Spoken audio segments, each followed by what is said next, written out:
এখানে কিন্তু আমরা নির্বাচনের আগেও ঋণ খেলাপিদের বিরুদ্ধে কথা বলেছি, ঋণ খেলাপিদের নমিনেশন দেওয়া হয়েছে।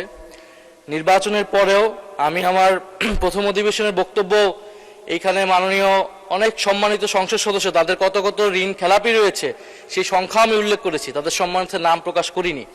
এখন যেই দল ঋণ খেলাপিদের নমিনেশন দিয়ে তাদেরকে সংসদে নিয়ে আসে, এটা তো তাদের দায়িত্ব, তাদের উপর এই দায় চাপায়।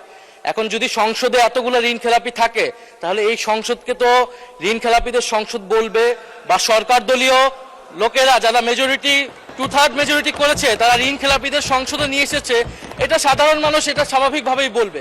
আর আমরা সংসদকে সার্বভৌম বলতেছি, এখন এই সংসদে যদি আমরা ঋণ খেলাপি বলতে না পারি এই সংসদে, তাহলে মাননীয় স্পিকার আমরা আর কোথায় বলবো? ফলে মাননীয় স্পিকার আপনার কাছে অনুরোধ থাকবে যে যদি এই ধরনের শব্দ বলা হয়েও থাকে সেটা আসলে এক্সপাউন্ড হওয়ার মতো কোনো বক্তব্য নয়, বরং যারা ঋণ ধন্যবাদ মাননীয় চিফ হুইপ। মাননীয় স্বরাষ্ট্রমন্ত্রী মহোদয় কিছু বলতে চাচ্ছিলেন?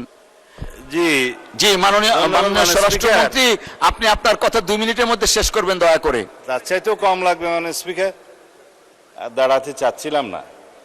এই মহান জাতীয় সংসদকে, আমরা জাতীয় সংসদের সকল সংসদ সদস্যদেরকে সম্মান প্রদর্শন করা আমাদের উচিত। আমি শুধু ইন্টারপ্রিটেশনটা দেব, কে কি বলেছেন সেটাতে যাব না। এখানে যারা আছেন কেউ ঋণ খেলাফি না।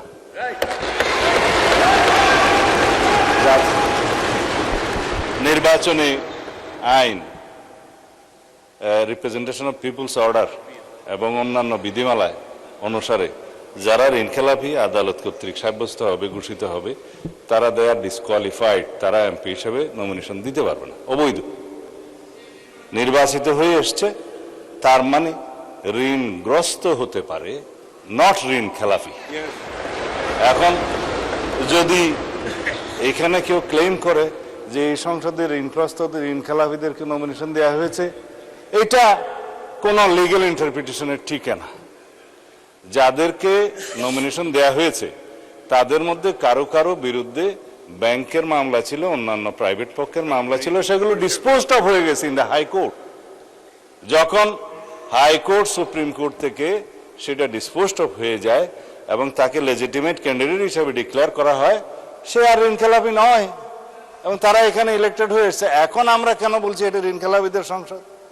কেউ কেউ ঋণগ্রস্ত হতে পারে ব্যবসা বাণিজ্য করতে যেয়ে, কিন্তু ঋণ খেলাপি হিসাবে যে এখানে ডিফেম করা হচ্ছে, it's a defamatory statement, it should be, I think, expunged. Thank you, মাননীয় স্পিকার।